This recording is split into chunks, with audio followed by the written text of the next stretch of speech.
program review is an opportunity to present your program to a wider audience. You can take ownership of this process and recognize that not all reviews need to look alike.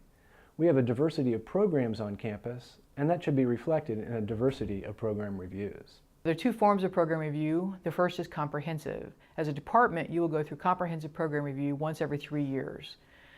This is a really important activity for programs to participate in because it gives them the opportunity to look at their program holistically, to think about what are those quality initiatives that they've been involved in, what do they want to move forward with, what goals do they have, what are the outcomes they're accomplishing with their students, etc. So comprehensive is really important. It also gives you the opportunity to tell the full story of the department. You're provided data from institutional research that talks about things like attrition and student success, but this gives you the opportunity to give really the full breadth to what the data is saying, to tell the story of your department. So comprehensive review comes once every 3 years. Then every year, beyond comprehensive, is the annual review. This is a shorter set of questions that you answer as part of program review. This looks at what have you done since last year? What goals have you accomplished? What is the data saying? Do you see any trends evolving? What are your budget needs for this coming year? Remember that when your dean or the vice president reads through either comprehensive or annual program review, they need to understand why you're asking for what you're asking for in terms of resources. You have that opportunity through the narrative that's provided in program review. The other thing to think about with program review is the fact that this is probably the best form of shared governance that we have as faculty.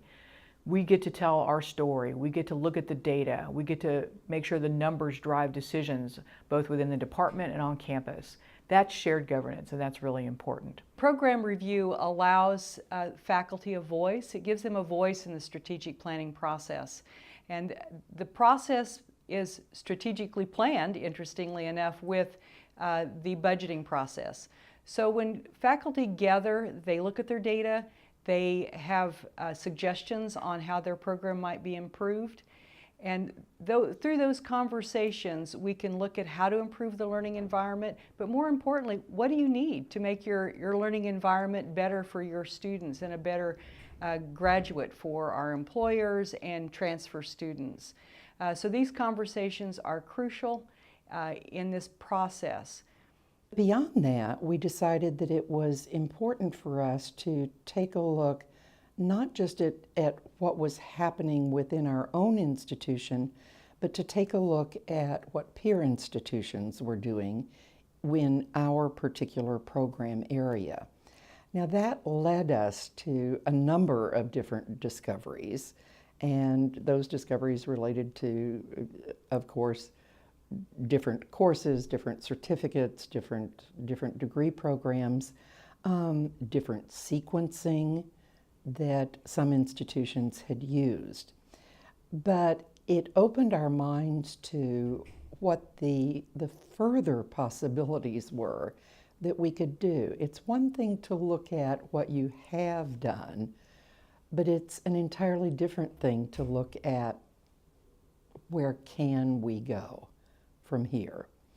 And I think that when all of us think about program review, try not to think about it as a time-consuming, arduous task, but rather think about it as a time period in which you and your colleagues can truly look at what you've done, analyze that, and look for the opportunities to move forward for our programs and certainly for our students.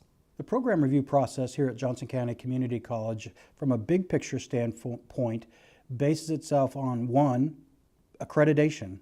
We have to maintain a program review process within the Higher Learning Commission's standards for continuous quality improvement in all of our areas and programs. Secondly, program review provides a synchronized system of looking at our processes and best practices throughout all departments to continually improve the quality of those programs also. The program review process also at Johnson County Community College is a way for departments to not only see what they're doing and what their direction and what their goals and their objectives and their accomplishments have been, but also a pathway to see what other departments and what other divisions are also doing. The program review process also provides accountability to the community, to the administration, to our own Board of Trustees, that our departments are, in effect, being held accountable to the outcomes and objectives that they've set for themselves.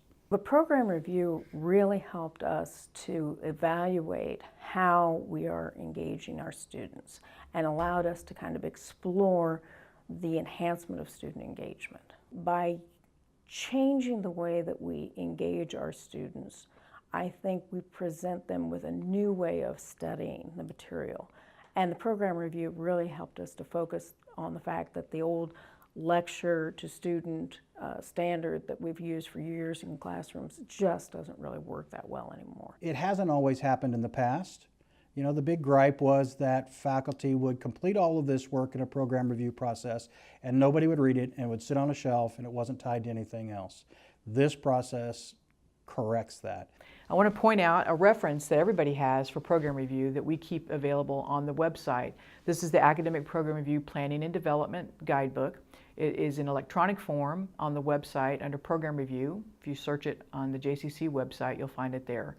This Program Review Handbook gives all kinds of great examples. It gives information about how to write different sections of the review. It gives you examples where we've pulled out information so you can't tell what department wrote it, but it is a good example of what goes into sections.